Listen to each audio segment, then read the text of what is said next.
بسم اللہ الرحمن الرحیم۔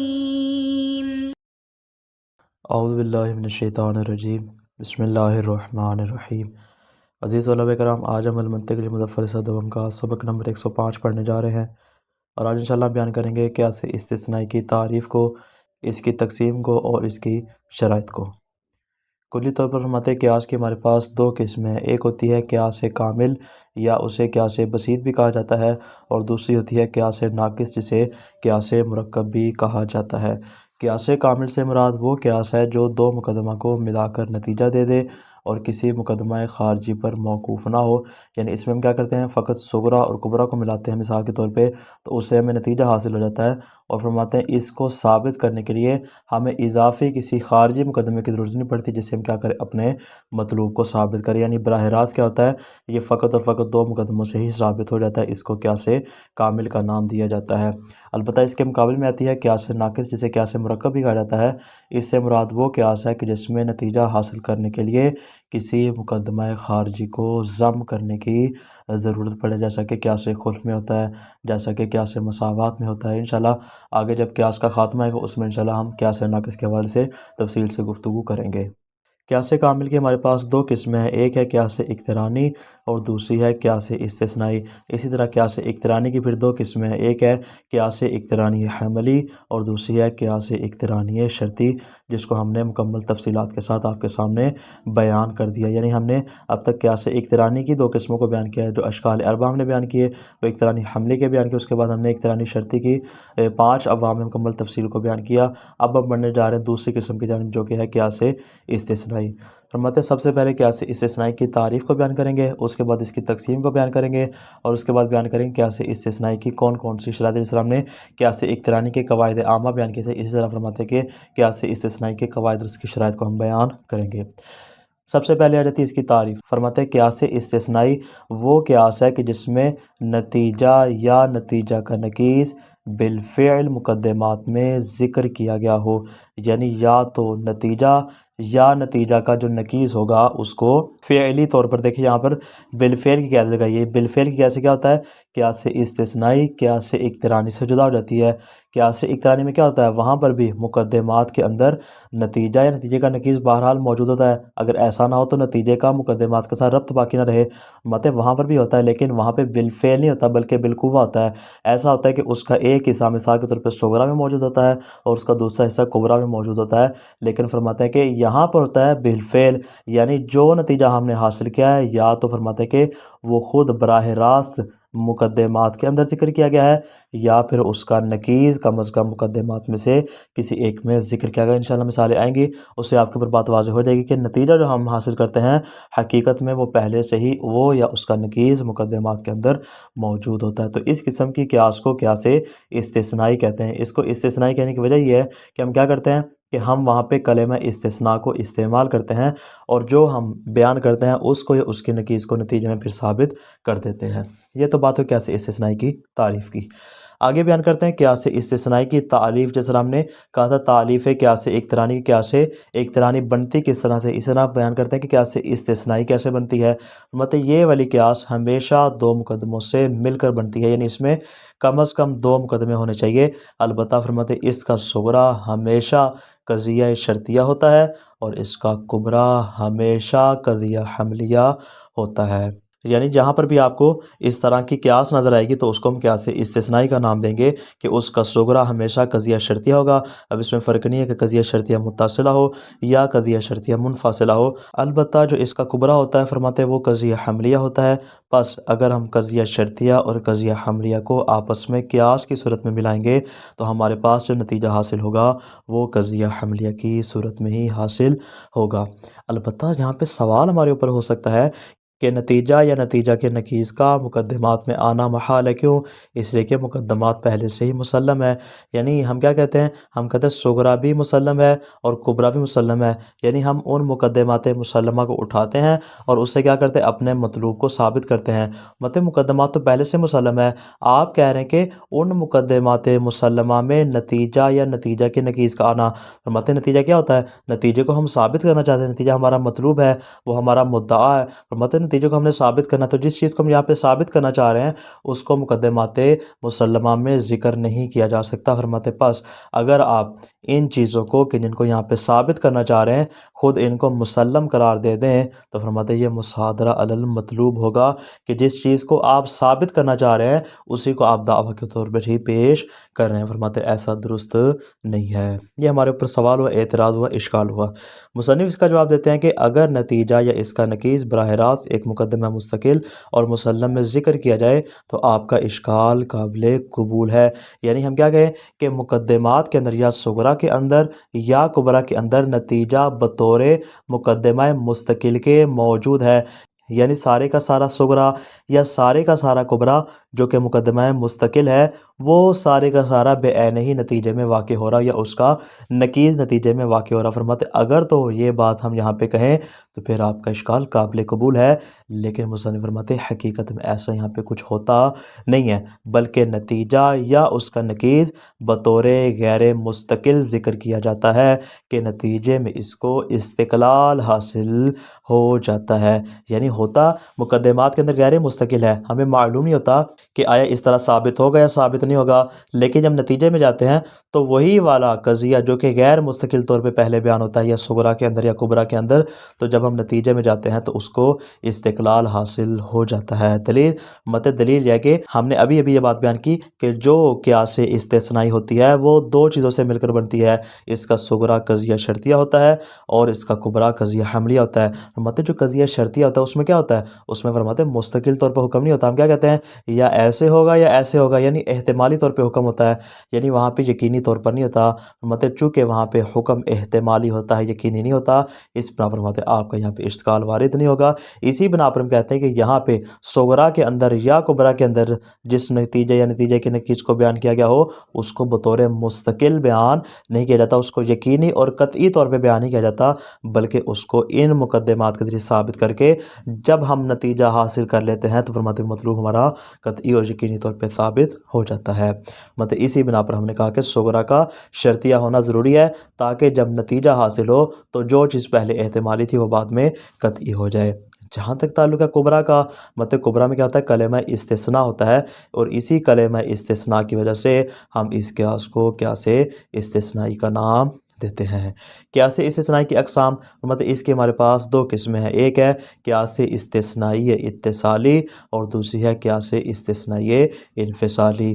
مطلب یہ دو قسمیں کیوں ہیں؟ اس لیے کہ اس میں قضیہ شرطیہ ہوتا ہے اور قضیہ شرطیہ یا متصلہ ہوتا ہے یا پھر منفصل ہوتا ہے، اس اعتبار سے اس کی دو قسمیں بن جائیں گی۔ آگے بڑھتے ہیں قیاس استثنائی کی شرائط کی جانب۔ فرماتے یہ قیاس چاہے اتصالی ہو یا انفصالی یہ تین شرائط کے ہوتے ہوئے منتج ہوگی، یعنی یہ عمومی شرائط ہے جو کہ قیاس استثنائی کی دونوں قسموں کے اندر موجود ہونی چاہیے۔ کون کون سی شرائط ہیں؟ فرماتے پہلی شرط یہ ہے کہ دونوں مقدموں میں سے ایک کا کلی ہونا ضروری ہے۔ کلیت و احد المقدمتین کہ جس کو ہم نے قیاس اقترانی میں بھی بیان کیا تھا، فرماتے یہاں پر بھی یہ شرط آ جائے گی کہ دونوں مقدموں میں سے ایک کا کلی ہونا ضروری ہے، پس اگر دونوں جزئی ہوں گے تو قیاس منتج نہیں ہوگی۔ کیوں؟ اس لیے کہ ہم نے پہلے بھی اس بات کو بیان کیا، یہاں پر بھی بیان کریں گے کہ لا انتاج من الجزئیتین، دو جزئی سے نتیجہ حاصل نہیں کیا جا سکتا۔ اس کی دوسری شرط ہے کہ قضیہ شرطیہ جو کہ صغرا ہوگا اس میں ضروری ہے کہ وہ اتفاقیہ نہ ہو، یعنی وہ ایسا قضیہ نہ ہو کہ اس کو اتفاقیات میں سے شمار کیا جائے۔ پاس فرماتے ہیں دو صورتیں ہیں، اگر تو قضیہ شرطیہ متصلہ ہوگا تو اس کا لزومیہ ہونا ضروری ہے، اگر قضیہ شرطیہ منفصلہ ہوگا تو اس کا عنادیہ ہونا ضروری۔ پاس ہمارے پاس دو صورتیں آ جائیں گی، یعنی لزومیہ ہوگا یا عنادیہ ہوگا، البتہ لزومیہ کے مقابلے میں اتفاقیت ہے وہ بھی نہیں ہونا چاہیے، اور عنادیہ کے مقابلے میں جو اتفاقیت ہے وہ بھی یہاں پر نہیں ہونا چاہیے، ہو جائے گی اس کی دوسری شرط۔ اور تیسری شرط یہ ہے کہ قضیہ شرطیہ جو کہ صغرا ہوگا اس میں ضروری ہے کہ موجبہ ہو، اگر قضیہ متصلہ سالبہ ہوگا تو اس کو موجبہ میں نقض محمول کے ذریعے تبدیل کیا جائے گا، یعنی اگر سالبہ ہوا تو ہم اس کو کیا کریں گے؟ منقوضۃ المحمول کے ذریعے موجبہ میں تبدیل کر دیں گے۔ پس اگر یہ سالبہ ہوا تو سالبہ کے ہوتے فرماتے ہیں ہم اس سے نتیجہ حاصل نہیں کر سکتے۔ پس جب یہ تین شرائط موجود ہوں گی تو قیاس استثنائی منتج ہوگی، ورنہ قیاس استثنائی منتج نہیں ہوگی۔ القیاس الاستثنائی تعریف و تعلیف، قیاس استثنائی کی تعریف اور قیاس استثنائی کی تعلیف اور تشکیل۔ تقدم ذکر حاصل قیاس و تعریف، مطلب اس قیاس کی فرماتے اس قیاس کا ذکر اور اس کی تعریف ہم پہلے بیان کر چکے ہیں جب ہم نے ابتدا میں قیاس کی اقسام کو بیان کیا تھا۔ وَهُوَ مِنَ الْأَقِيسَةِ الْكَامِلَةِ، مطلب یہ قیاس کامل کی اقسام میں سے شمار ہوتی ہے۔ ہم نے جس طرح مقدمے میں کہا کہ قیاس کی دو قسمیں، ایک ہوتی ہے قیاس کامل جس کو قیاس بسیط بھی کہتے ہیں، دوسری ہوتی ہے قیاس ناقص جس کو قیاس مرکب بھی کہتے ہیں۔ مطلب قیاس کامل کی دو قسمیں ہیں، ایک ہے قیاس اقترانی اور دوسری ہے قیاس استثنائی۔ اقترانی کی پھر دو قسمیں ہیں، حملی اور شرطی، جس کو ہم نے اب تک بیان کر دیا۔ فرماتے یہ قیاس کامل کی اقسام میں سے ہے، یعنی کیا مطلب، التی لا یتوقف الانتاج فیہا علی مقدمۃ اخری، کہ جس کا نتیجہ آور ہونا کسی مقدمہ خارجہ پر موقوف نہیں ہوتا، کا قیاس المساوات و نحوہ علی ما سیاتی فی التوابع، جیسے کہ قیاس مساوات اور اس کے جو دیگر اخوات ہیں قیاس خلف وغیرہ، فرماتے اس میں جیسا ہوتا ہے یہاں پر ایسا نہیں ہوتا، کہ جس کو انشاءاللہ آگے ہم توابع میں یعنی جب آگے ملحقات بیان کریں گے خاتمہ میں اس کی تفصیل انشاءاللہ اس قیاس استثنائی کے بعد آ جائے گی۔ وَلَمَّا تَقَدَّمَ أَنَّ الْإِسْتِثْنَائِيَّ يُذْكَرُ فِيهِ بِالْفِعْلِ إِمَّا عَيْنُ النَّتِیجَہ أَوْ نَقِیضُهَا، مطلب یہ بات پہلے بیان ہو چکی ہے کہ قیاس استثنائی ہوتی ہے کہ جس میں بالفعل یا بالفعل کی قید لگائی ہے، یعنی بالقوہ کی بات کریں تو بالقوہ قیاس اقترانی میں ہوتا ہے۔ فرماتے یہاں پر ہماری یہ مراد نہیں ہے، بلکہ یہاں پر ہماری مراد ہے بالفعل۔ مطلب قیاس استثنائی ہوتی ہے جس میں بالفعل نتیجہ یا نتیجہ کے نقیض کو ذکر کیا جاتا ہے۔ فرماتے ہیں فَهُنَا نقول، پس یہاں پر ہم کیا کہتے ہیں، يَسْتَحِيلُ أَن تَكُونَ النَّتِیجَةُ مَذْکُورَةً بِعَيْنِهَا أَوْ بِنَقِیضِهَا عَلَى أَنَّهَا مُقَدَّمَةٌ مُسْتَقِلَّةٌ مُسَلَّمٌ بِصِدْقِهَا۔ فرماتے ہیں وہ نتیجہ کہ جس کو بعینہ ہی یا اس نتیجے کے نقیض کو ذکر کرنا اس طرح کہ علی انہا مقدمۃ مستقلۃ مسلم بصدقها، ایسے مقدمہ مستقلہ کے طور پر کہ جس کے صدق کو ہم پہلے سے تسلیم کر چکے۔ فرماتے یہ محال ہے، مطلب جو اشکال ہمارے پر وارد ہے اسی کا حقیقت میں جواب دے رہے ہیں کہ اگر تو براہ راست اور مقدمہ مستقل کی حیثیت سے نتیجہ یا نتیجے کے نقیض کو مقدمات میں ذکر کیا جائے تو فرماتے یہ محال ہے۔ کیوں؟ لأنہ حینئذ یکون الانتاج مصادرۃ المطلوب، اس لیے کہ اس صورت میں نتیجہ حاصل کرنا حقیقت میں مصادرہ المطلوب ہے، کہ جس چیز کو آپ ثابت کرنا چاہ رہے ہیں اسی کے ذریعے آپ کیا کر رہے ہیں، اس پہ اوپر دعویٰ قائم کریں۔ فرماتے ایسا درست نہیں ہوگا۔ فرماتے یہاں تک تو ہم آپ کی بات مانتے ہیں، لیکن فرماتے ایسا نہیں ہوتا، بلکہ یہاں پہ کیا ہوتا ہے، فَمَعْنَا أَنَّهَا مَذْکُورَةٌ بِعَيْنِهَا أَوْ بِنَقِیضِهَا، یہ جو ہم تعریف میں کہتے ہیں کہ بعینہ ہی یہ خود یا اس کا نقیض ذکر ہو، تو اس کا مطلب کیا ہوتا ہے، أَنَّهَا مَذْکُورَةٌ عَلَىٰ أَنَّهَا جزء من مقدمہ، کہ یہ مقدمہ کے جز کے طور پہ یہاں پہ ذکر کیا جاتا ہے، البتہ مقدمہ مستقل کے طور پہ اس کو یہاں پہ ذکر نہیں کیا جاتا۔ وَلَمَّا كَانَتْ هِيَ بِنَفْسِهَا قَضِيَّةٌ، مطلب جب یہ مستقل قضیہ ہوتا ہے، وَمَعَ ذَلِكَ تَكُونُ جُزْءُ قَضِیَّہ، اور مطلب اسی کے ساتھ یہ جزء قضیہ ہوتا ہے، فَلَا بُدَّ أَن يُفْرَضَ أَنَّ الْمُقَدِّمَةَ الْمَذْکُورَةَ فِيهَا قَضِیَّةٌ شرطیہ، اسی بنا پر ضروری ہے کہ ہمارے پاس جو قضیہ مذکورہ جو کہ صغرا ہے اس کا قضیہ شرطیہ ہونا ضروری ہے، تاکہ وہ کیا بنے، اس قضیہ کا جز بن سکے۔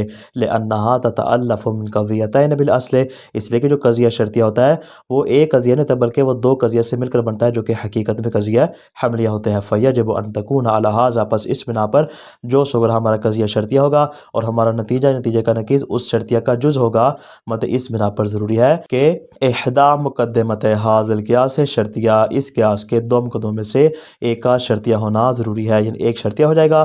اما المقدمۃ الاخری، جہاں تک تعلق ہے دوسرے مقدمہ کا، فہی الاستثنائیہ، فرماتے ہیں کہ وہ ہوگا قضیہ حملیہ لیکن وہ استثنائیہ ہوگا، یعنی کیا مطلب، اے المشتملۃ علی ادات الاستثناء التی من اجلھا سمی القیاس استثنائیہ، فرماتے ہیں یعنی وہ کلمہ استثناء پر مشتمل ہوگا کہ جس بنا پر ہم اس قیاس کو ہی قیاس استثنائی کا نام دیتے ہیں، اسی مقدمہ کی وجہ سے ہم اس کو قیاس استثنائی کا نام دیتے ہیں۔